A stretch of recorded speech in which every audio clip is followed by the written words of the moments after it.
الرحمن الرحیم بسم اللہ والحمد للہ والصلاة والسلام علی رسول اللہ۔ فقہ البیوع درس نمبر 40، عنوان نمبر 95، الباب الثالث المستثنیات من اشتراط التراضی۔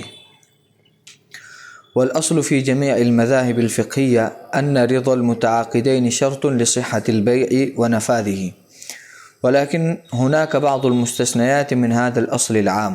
ويمكن تلخيصها في أنواع آتية۔ تمام مذاہب فقہیہ میں اصل یہ ہے کہ متعاقدین کی رضامندی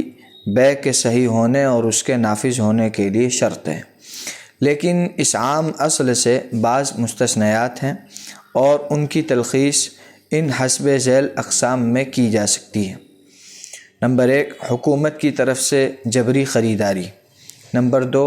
دوران جنگ مسلمانوں کو جن اشیاء کی ضرورت ہے وہ اشیاء امیر لشکر کا خریدنا۔ نمبر 3، ذخیرہ اندوزی کرنے والوں نے جن چیزوں کا ذخیرہ کر رکھا ہے حکومت کا ان کو بیچنے پر جبر کرنا۔ نمبر 4، حکومت نے اپنی جانب سے جو بھاؤ مقرر کیا ہے اسی بھاؤ پر فروخت کرنے کے لیے حکومت کا جبر کرنا۔ نمبر 5، جسے حق شفا حاصل ہے اسے فروخت کرنا۔ ہم ان مستثنی شکلوں کے احکام ذکر کرنے جا رہے ہیں، وباللہ سبحانہ التوفیق للسداد والصواب۔ اس کا خلاصہ یہ ہوا کہ بیع کے لیے اصل اور بنیاد یہ ہے کہ آپسی رضامندی پائی جائے، بیچنے والا اپنی رضامندی سے بیچے، خریدنے والا اپنی رضامندی سے خریدے۔ یہ عام اصول تمام ائمہ کے یہاں ہے، مذاہب اربعہ میں یہ اصول ہیں۔ البتہ بعض مواقع ایسے ہیں جو مستثنیٰ ہیں اور ان مواقع میں آپسی رضامندی نہ بھی پائی جائے تب بھی بیع درست ہوتی ہے۔ جیسے آیا کہ اگر کوئی آدمی ذخیرہ کر لے، اپنی سارا اسٹاک کر لے، بیچتا نہ ہو اور لوگوں کی ضروریات اس سے وابستہ ہو تو حاکم پھر جبر کر کے اس کو بکوا سکتا ہے۔ اس کی تفصیل آگے آ رہی ہے۔ عنوان نمبر 96،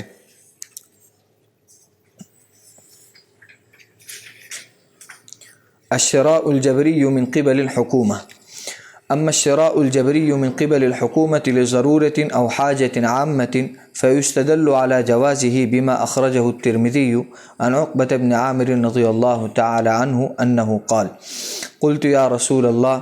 إنا نمر بقوم فلا هم يضيفون ولا هم يؤدون ما لنا عليهم من الحق ولا نحن نأخذ منهم، فقال رسول الله صلى الله عليه وسلم: إن أبوا إلا أن تأخذوا كرها فخذوا۔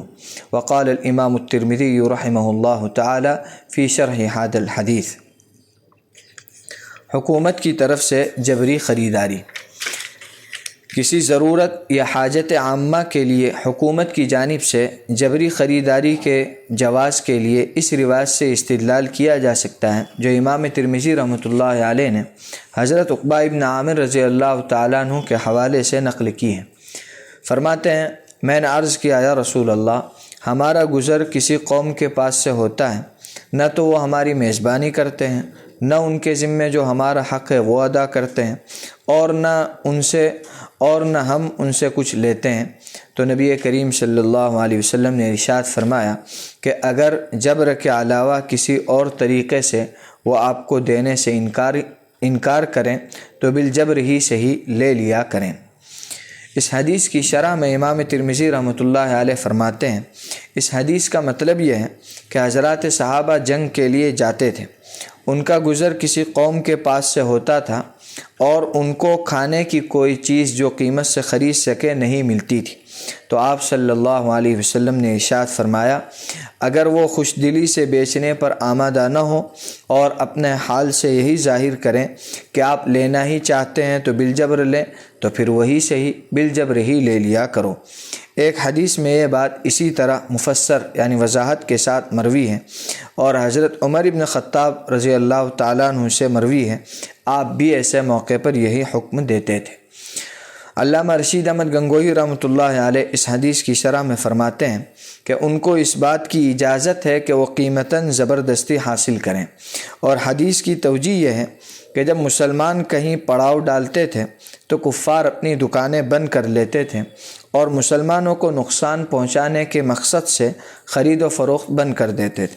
جب مسلمانوں نے یہ دیکھا تو رسول اللہ صلی اللہ علیہ وسلم کی خدمت بابرکت میں شکایت کی کہ یہ لوگ نہ ہماری مہمان نوازی کرتے ہیں۔ یہ تو خیر کوئی شکایت کی بات نہیں ہے، کیونکہ مہمان نوازی تو تبرع اور اکرام ہے، کوئی حق ثابت نہیں ہے، لیکن اصل شکایت اس بات کی ہے کہ وہ لوگ ہمیں حق کے بدلے بھی نہیں دیتے، نہ خریداری کے ذریعے نہ قیمت کے عوض۔ تو حضرات صحابہ نے اپنے کلام میں لینے کے تینوں احتمال اور تینوں محتمل طریقے ذکر کر دیے: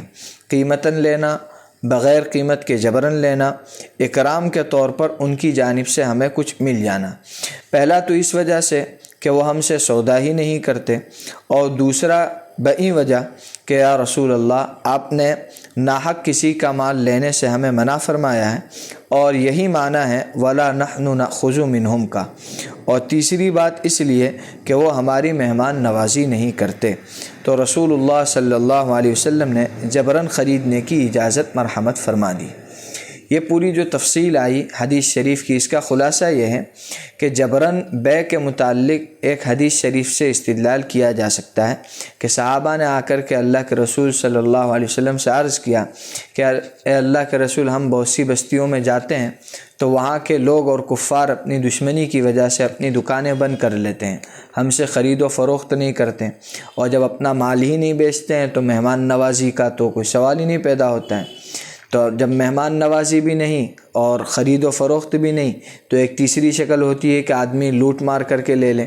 تو ظاہر سی بات ہے کہ صحابہ کرام سے وہ بھی احتمال ممکن نہیں، اس لیے انہوں نے اللہ کے رسول صلی اللہ علیہ وسلم سے عرض کیا کہ ایسے موقع پر ہم کیا کریں؟ تو آپ نے فرمایا کہ اگر وہ جبراً دینے کے علاوہ راضی نہیں ہوتے ہیں کہ جبراً لو تو ہی لے سکتے ہو، تو پھر اس صورت میں قیمت دے کر کے جبراً بھی آپ ان سے سامان لے سکتے ہیں۔ یہ پوری حدیث مع تشریح جو ہے ابھی گزری، تو اس سے ایک استدلال کیا جا سکتا ہے کہ بعض مرتبہ جبراً بھی بیع کے متعلق کوئی نہ کوئی ایک نص موجود ہے۔ قاضی ابو بکر ابن عربی نے اس حدیث سے یہ استنباط کیا ہے کہ اگر لوگوں کو فاقے کی نوبت آ چکی ہو اور کچھ لوگوں کے پاس کھانے کی کوئی چیز ہو تو ضروری ہے کہ وہ ضرورت مندوں کو بیچیں، اور اگر وہ بیچنے سے انکار کریں تو ان کو بیچنے کے لیے مجبور کیا جائے گا۔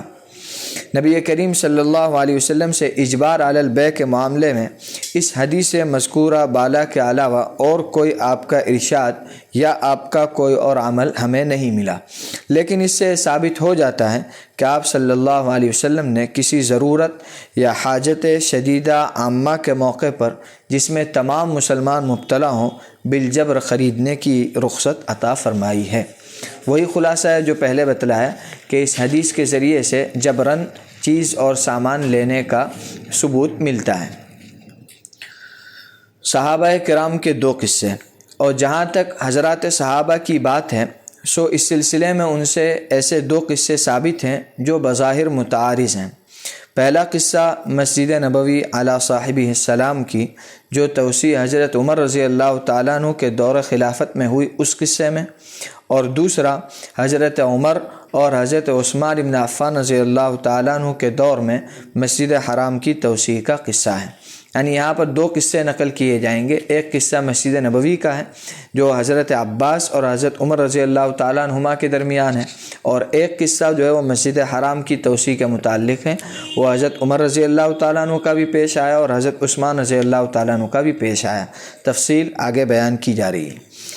پہلا جو قصہ ہے وہ تو حضرت عمر اور حضرت عباس ابن عبد المطلب رضی اللہ تعالیٰ عنہما کے اختلاف کا قصہ ہے، جسے بیہقی نے مفصلاً ذکر کیا ہے۔ اس کی عبارت یہ ہے: حضرت عمر رضی اللہ تعالیٰ عنہ نے جس وقت مسجد رسول اللہ صلی اللہ علیہ وسلم میں اضافہ اور توسیع کرنے کا ارادہ فرمایا تو اس میں حضرت عباس ابن عبد المطلب کا گھر بیچ میں آ رہا تھا۔ حضرت عمر رضی اللہ تعالیٰ عنہ نے سوچا کہ اس گھر کو بھی مسجد میں شامل کر لیں اور اس کے عوض حضرت عباس کو رقم دے دیں۔ حضرت عباس نے کہہ کر بیچنے سے انکار کر دیا کہ یہ تو حضور صلی اللہ علیہ وسلم نے مجھے دیا تھا۔ دونوں میں اختلاف ہو گیا۔ فیصلے کے لیے دونوں حضرات نے حضرت ابی بن کعب رضی اللہ تعالیٰ عنہ کو مقرر کیا۔ ان کے دولت کدے پر حاضر ہوئے۔ آپ سید المسلمین کہلاتے تھے۔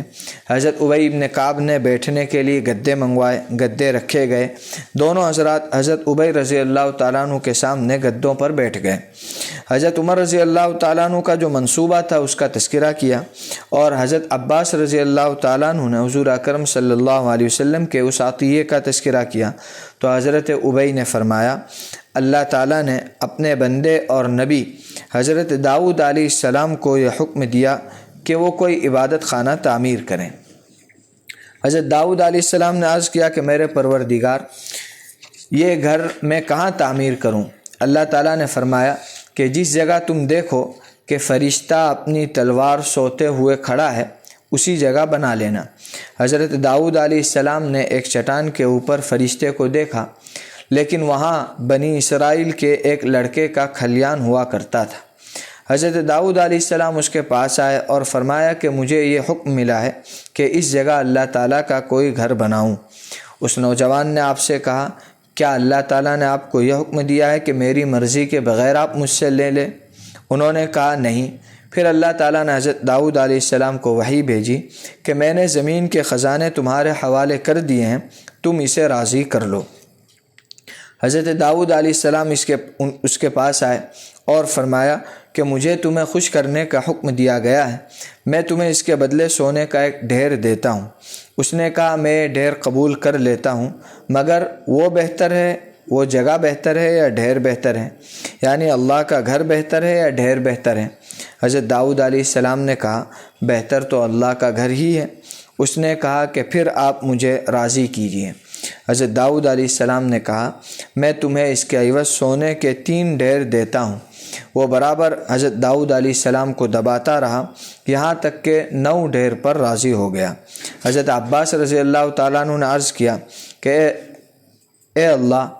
میں اس کے بدلے میں کوئی چیز نہیں لوں گا، میں نے یہ گھر جماعت مسلمین کے لیے وقف کر دیا۔ حضرت عمر رضی اللہ تعالیٰ عنہ نے اسے قبول فرما کر اسے مسجد نبوی صلی اللہ علیہ وسلم میں شامل فرما لیا۔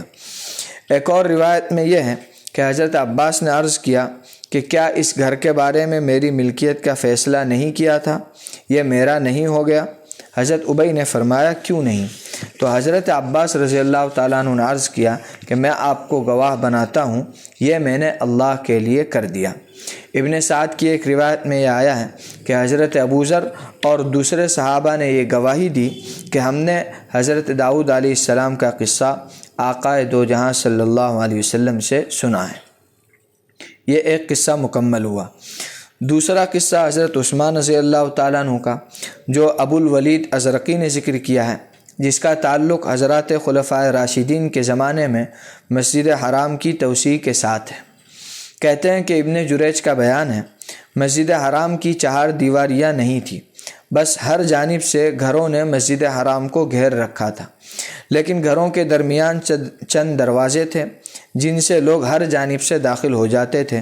جس کی وجہ سے لوگوں کو تنگی ہوتی تھی۔ حضرت عمر ابن خطاب رضی اللہ تعالیٰ عنہ نے چند گھر خرید کر انہیں منہدم کر دیا اور گرا دیا، اور جن کے مکانات مسجد کے قریب تھے ان کے مکانات بھی خرید کر منہدم کر دیے۔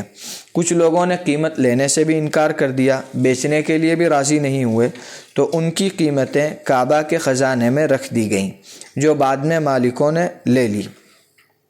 اس کے بعد آپ نے چھوٹی سی دیوار کا احاطہ لگا دیا، اور حضرت عمر نے جملہ ارشاد فرمایا کہ تم کعبہ کے پاس آ کر رہنے لگے تھے، یہ تو کعبے کا صحن ہے، کعبہ تمہارے پاس نہیں آیا تھا۔ پھر حضرت عثمان رضی اللہ تعالیٰ عنہ کے زمانے میں لوگ بڑھ گئے تو آپ نے مسجد کی مزید توسیع کی اور کچھ لوگوں کے مکانات خریدے، کچھ لوگوں نے بیچنے سے انکار کیا تو آپ نے ان کے مکانات ڈھا دیے۔ ان لوگوں نے شور مچایا تو حضرت عثمان رضی اللہ تعالیٰ عنہ نے ان کو بلایا اور فرمایا کہ میری بردباری نے تم کو مجھ پر جری بنا دیا ہے، یہی کام جب حضرت عمر نے کیا تھا تو کسی نے آواز نہیں نکالی، میں نے انہی کا اتباع کیا، اب تم لوگ شور مچا رہے ہو، سب کو جیل میں ڈال دیا۔ پھر عبداللہ ابن خالد ابن اسید نے ان کی سفارش کی، اس پر حضرت عثمان رضی اللہ تعالیٰ عنہ نے سب کو چھوڑ دیا۔ علامہ تقی الدین فاسی رحمۃ اللہ علیہ نے ازرقی کے حوالے سے اس قصے کو نقل کرنے کے بعد لکھا ہے، حضرت عمر رضی اللہ تعالیٰ عنہ کے دور کی توسیع سن ہجری 17 میں ہوئی ہے، اور حضرت عثمان رضی اللہ تعالیٰ عنہ کے زمانے میں توسیع سن ہجری 26 میں ہوئی ہے۔ یہاں ایک سوال یہ پیدا ہوتا ہے کہ حضرت سیدنا عمر رضی اللہ تعالیٰ عنہ نے مسجد نبوی کی توسیع کے قصے میں حضرت ابی ابن کعب رضی اللہ تعالیٰ عنہ کے فیصلے سے یہ اطمینان کر لیا تھا کہ ان کے لیے حضرت عباس کو گھر بیچنے پر مجبور کرنا جائز نہیں ہے،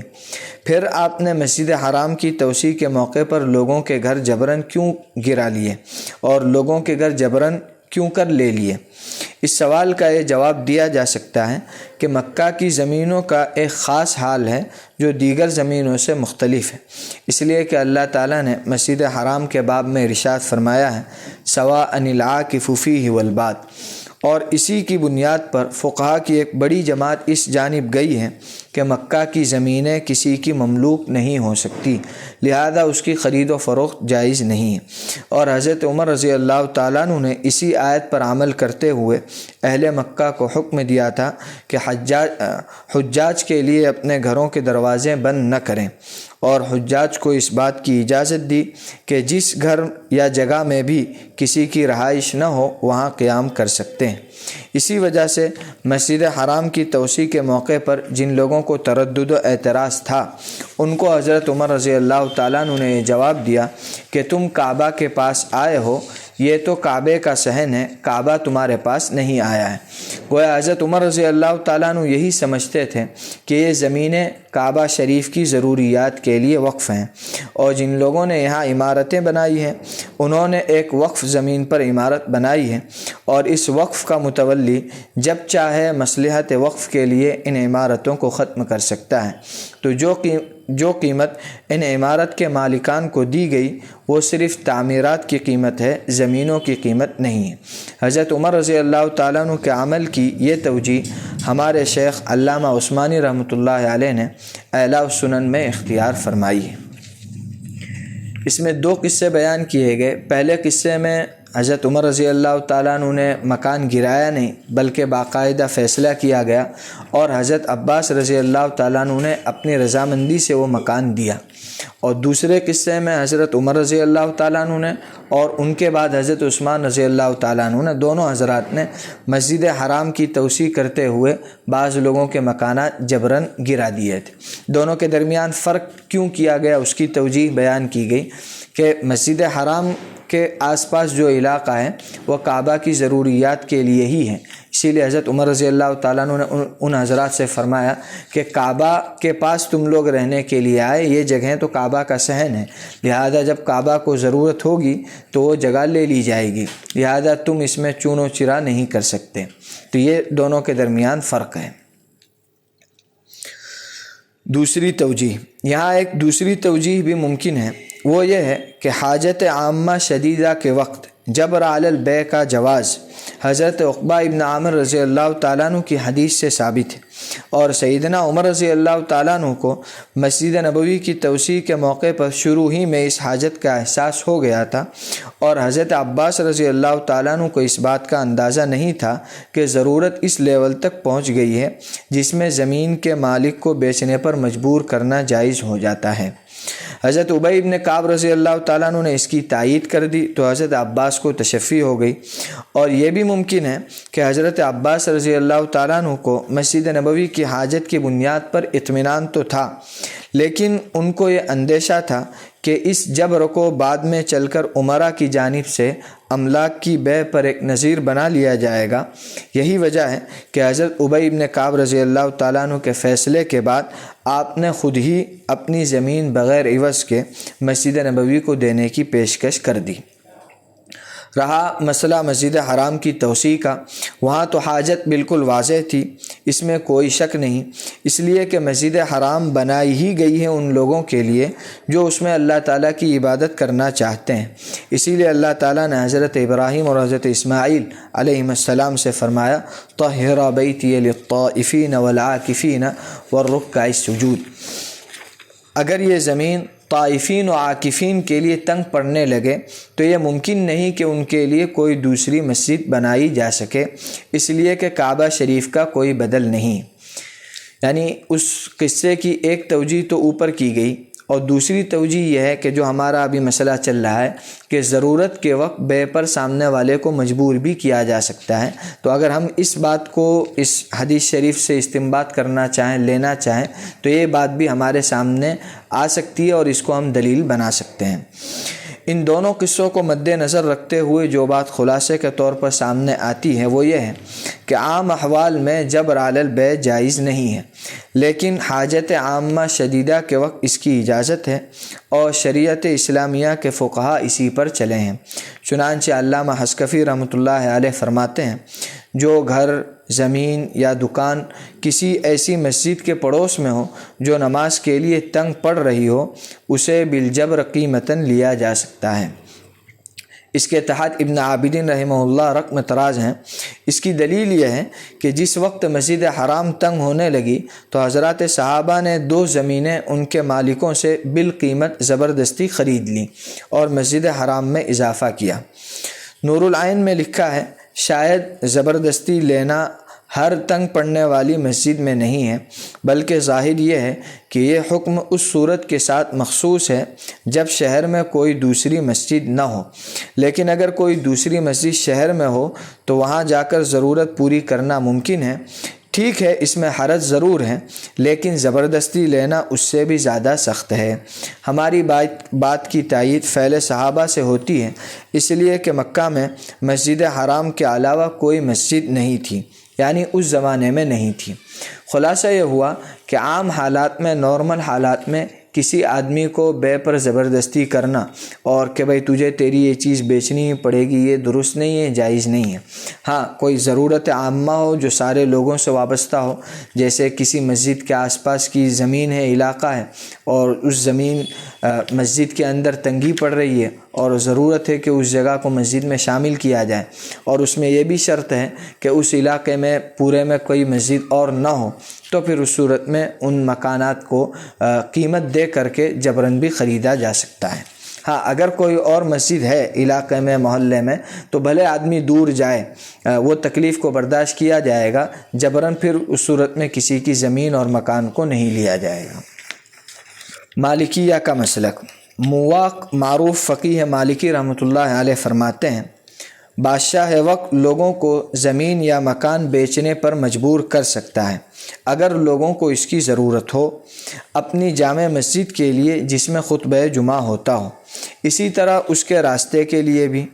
جن مساجد میں خطبہ جمعہ نہیں ہوتا ہے ان کے لیے جبراً زمین خریدنے کی گنجائش نہیں ہے۔ اسی طرح جو راستے قوموں کے قبائل میں ہوا کرتے ہیں ان کو بھی زبردستی خریدنے کی اجازت نہیں ہے۔ لیکن کتاب البیوع میں لکھتے ہیں کہ سحنون رحمۃ اللہ علیہ نے فرمایا جس راستے کو نہر نے گرا دیا ہو، اس راستے سے ملی ہوئی زمین کے مالک کو اس راستے کی بے پر مجبور کیا جائے گا جس کے علاوہ لوگوں کے لیے کوئی گزرگاہ نہ ہو۔ امام بیت المال سے اس کی قیمت ادا کر کے اسے زبردستی خرید لے۔ اسی طرح حنفی فقیہ قاضی خان رحمۃ اللہ علیہ نے لکھا ہے کہ یہ حکم بڑھ کر راستے کی ضرورت تک بھی متعدی ہوگا، یعنی اگر راستے کی ضرورت ہو تو اسے بھی زبردستی خریدا جا سکتا ہے۔ ان کے یہ الفاظ ہیں کہ بادشاہ کو یہ اختیار ہے کہ بوقت ضرورت کسی کی زمین کو راستہ بنا دے۔ یعنی مالکیہ کے یہاں خلاصہ یہ ہوا کہ بادشاہ اگر جامع مسجد یا اس کے راستے کے لیے ضرورت ہو تو جبراً بھی خرید سکتا ہے، لیکن دوسری مسجدوں کے لیے ہو تو نہیں خرید سکتا ہے۔ لیکن پھر دوسری جگہ پر ان کے یہاں یہ گنجائش دی گئی ہے کہ بھئی جیسے نہر کے بازو میں ایک راستہ تھا اور وہ نہر کی وجہ سے اندر چلا گیا۔ اب بازو میں ایک آدمی کی پرسنل جگہ ہے اور اس جگہ کے علاوہ اور کوئی راستہ وہاں پر نہیں ہے، تو پھر حاکم اور بادشاہ وقت اس آدمی کو مجبور کرے گا کہ تم کو یہ راستہ بیچنا پڑے گا اور اس کی یہ قیمت لے لو، تو حاکم وقت اس سے جبراً خریدے گا اور اس کی قیمت اس کو ادا کر دے گا۔ قرافی رحمۃ اللہ علیہ نے فرمایا، عبدی کہتے ہیں کہ 7 مسائل میں انسان کو اپنا مال بیچنے پر مجبور کیا جائے گا۔ ایک تو جب مسجد تنگ پڑنے لگے تو اس کے پڑوسی کو مکان بیچنے پر مجبور کیا جائے گا۔ نمبر 2، جسے پیاس کی وجہ سے اندیشہ ہو مرنے کا یا کسی اور بیماری میں مرنے کا، اس کے لیے پانی زبردستی خریدا جا سکتا ہے۔ اگر سمن کا انتظام دشوار ہو تو بغیر سمن کے ہی اسے مجبور کیا جائے گا۔ یعنی یہ وہ موقع ہیں مالکیہ کے ہاں جن موقعوں پر جبراً بھی سامنے والے سے چیز خریدی جا سکتی ہے۔ ایک تو وہی مسجد والا آیا، دوسرا آیا کہ کوئی آدمی ایسی بیماری میں ہے یا ایسی پیاس اس کو لگی ہے کہ مرنے کا خطرہ ہے، تو ایسے موقع پر جلد از جلد وہ پانی کسی سے بھی خرید سکتا ہے، اور پیسے نہ ہو تو بغیر پیسے کے بھی لے کر کے اپنی پیاس بجھا سکتا ہے۔ نمبر 3، پڑوسی کا کنواں منہدم ہو رہا ہو اور اس پر کسی کا کھیت ہو، تو ایک قول کے مطابق بغیر سمن کے اور ایک قول کے مطابق بالقیمت زبردستی خرید لیا جائے گا۔ اسی طرح محتکر کا مطلب ہوتا ہے جو خزانہ، جو غلہ اناج وغیرہ کو اسٹاک کر کے رکھتے ہیں کہ جب قیمت ایک دم بڑھے گی اور مہنگائی ہوگی تب بیچیں گے، تو محتکر کو اپنا اناج بیچنے پر مجبور کیا جائے گا، اور راستے کے پڑوسی کو راستہ بیچنے پر مجبور کیا جائے گا جبکہ اصل راستہ سیلاب کی وجہ سے خراب ہو جائے، تو راستے والی جگہ بالقیمت واٹر واک کے پڑوسی سے خرید لی جائے گی، اور پہاڑ کی چوٹی میں جو چولہے کا مالک ہو اس کے پاس سے اس کا وہ چولہا خرید لیا جائے گا جبکہ لوگوں کو ضرورت ہو، اور جو گھوڑا یا باندی سلطان کو مطلوب ہو اس کے مالک کو بھی مجبور کیا جائے گا۔ اگر وہ نہ دے تو لوگ مالک کو مجبور کریں گے، اس لیے کہ 2 نقصانوں میں سے جو بڑا نقصان ہو اسے دور کرنے کے لیے جبر کیا جا سکتا ہے۔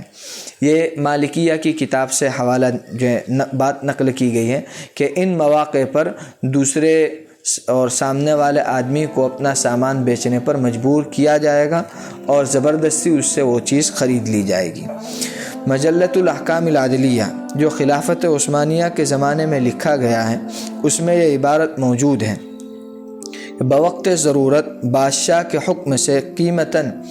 جس کسی کی بھی کوئی چیز ہو وہ لی جا سکتی ہے اور اسے راستے میں ملا دیا جا سکتا ہے، لیکن جب تک ثمن ادا نہ کر دے وہاں تک اس کے قبضے سے نہیں لی جا سکتی۔